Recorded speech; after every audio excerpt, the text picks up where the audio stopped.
ঈদ মোবারক। আমি আশা করছি আপনাদের ঈদ আনন্দময়ভাবে কাটছে এবং বাকি সময়টাও চমৎকারভাবেই কাটবে। কাটা উচিত, আমরা কাটবেই এটা আশা করতে পারি।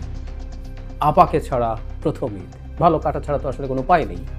কথা বলবো তার আগে, যেহেতু ঈদের দিন, একটা মিউজিকের সাথে কিছু নাচ একটু দেখে আসি।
ভিডিওটা গত বছর 28 মার্চের। ইনফ্যাক্ট এই 28 মার্চে অনেকেরই মেমোরিতে এটা এসেছে বলে শেয়ার করেছেন বলে ভিডিওটা সামনে আসলো। তৎকালীন বিএসএমএমইউ পিজি হসপিটালে নতুন ভিসি নিযুক্ত হবার আনন্দে নাচানাচি হচ্ছে, দর্শক দাঁড়িয়ে গেছে। ভিডিওটা আবার যখন সামনে আসলো, এখনো যখন খুঁজে বের করলাম আবার, তখন যখন দেখেছিলাম নটম সে সময় সারা দেশটা শেখ হাসিনার বাংলাদেশে যখন থাকতাম, তখন একটা কথা প্রায় মনে হতো, একটা বিখ্যাত কবিতা নবারুণ ভট্টাচার্যের ইতরের দেশে, আমি একটা ইতরের দেশে থাকি।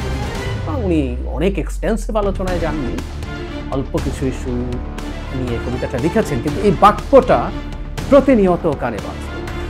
একটা ইতরের দেশে আমরা ছিলাম, ইতর আপার দেশে। তিনি নেই, মনে পড়ে, সত্যিই মনে পড়ে, প্রতিটা মুহূর্তে মনে পড়ে। আমাদের ঈদের আনন্দ বলে যা বুঝি, বহু বছর আমরা তো প্রায় বলি যে আমরা আসলে নাগরিক ছিলাম না, আমরা প্রজাও ছিলাম না। অনেক সময় প্রজাবৎসল রাজা থাকে, প্রজা হলেও প্রজা ভালো থাকে। আমরা কৃতদাস ছিলাম, বা কৃতদাসও কি, অনেক কৃতদাসের মালিক কৃতদাসদেরকে ভালো রাখতেন।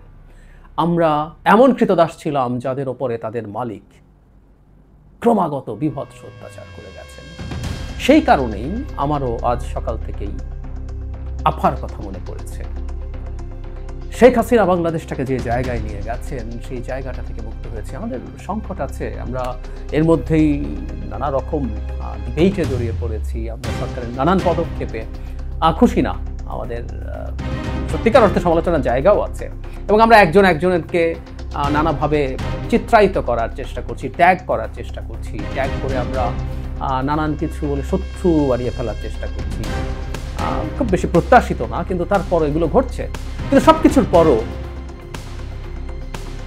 হই তর অনেকের আপা আমাদের দেশে তো ইতরের দেশটা মধ্যে আমরা একটা থাকি না।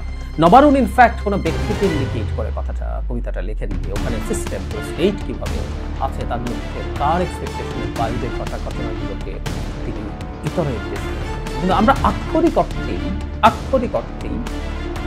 একজন ইতরের হাতে পড়ছি, যিনি তার ইতর পরিবার, আমি ওনার রক্ত সম্পর্কে পরিবারের কথা বলছি, একজন মানুষও ভালো না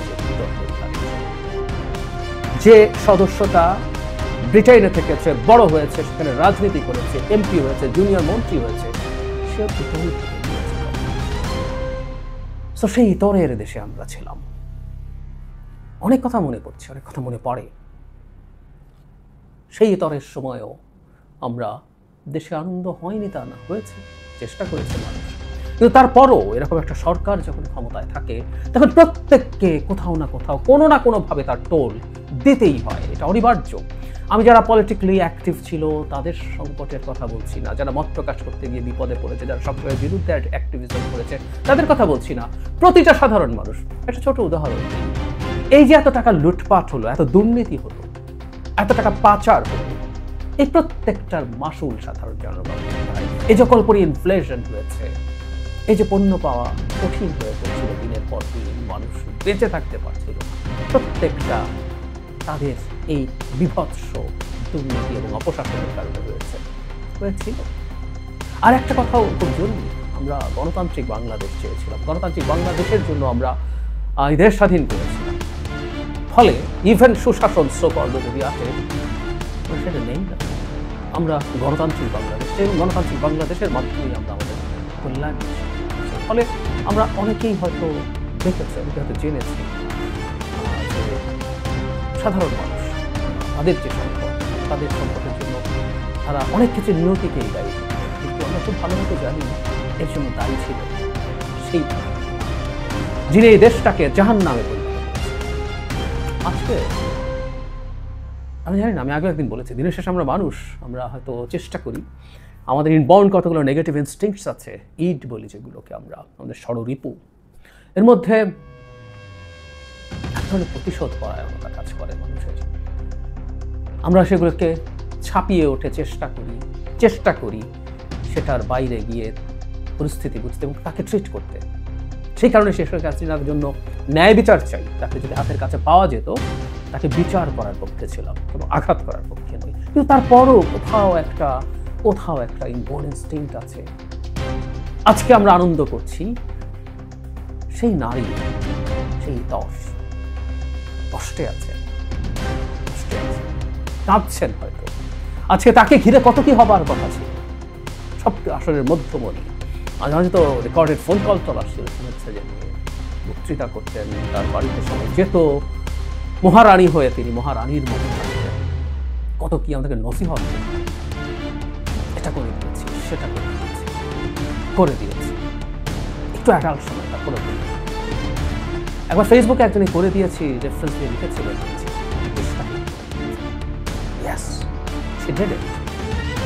সেই ইতর তাই করেছে। ভবিষ্যতে আমরা খুব নিরাপদভাবে একটা দেশ পাবো তা মনে করছি। গণতান্ত্রিক ট্রানজিশনের ইতিহাস আনডাউটেড, এটা সারা পৃথিবীর ইতিহাস। এই যে আমরা এখন সোফার যা করছি তাদেরকে দেখতেই পাচ্ছি, আমি নিজে অন্তত খুব ক্লিয়ারলি টের পাচ্ছি।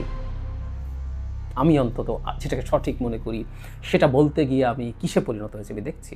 আবার উল্টো বিভিন্ন দিকে বিভিন্ন জনকে একই রকমভাবে করা হচ্ছে। আমরা একই রকমভাবে বাংলাদেশ দেখতে চাই না, ফলে আমাদের বাংলাদেশকে দেখার দৃষ্টিভঙ্গির কারণে ভিন্নতা হবে, অনেকের স্বার্থের কারণে ভিন্নতা হবে। আমাদের এই ট্রানজিশনাল বিটা, এটার মধ্যে যথেষ্ট ঝড়ঝাপটা আছে, কিন্তু যেটা জরুরি কথা, অন্তত এখনকার বাংলাদেশে যে পরিস্থিতি থাকি না কেন, নবারুণের কবিতাটা মনে পড়ে, তখন যেমন মনে পড়তো আমি এক ইতরের দেশে থাকি, আমার প্রায় মনে পড়ে সবকিছুর পর আমরা এখন আর ইতরের দেশে থাকি না, সেই ইতর আরেক ইতর দেশ ভারতে গিয়ে পালিয়ে আছে, মাঝে এটা সেটা বলে প্রাসঙ্গিক থাকার চেষ্টা করে, কিন্তু সেটাও কি করুণার ব্যাপার,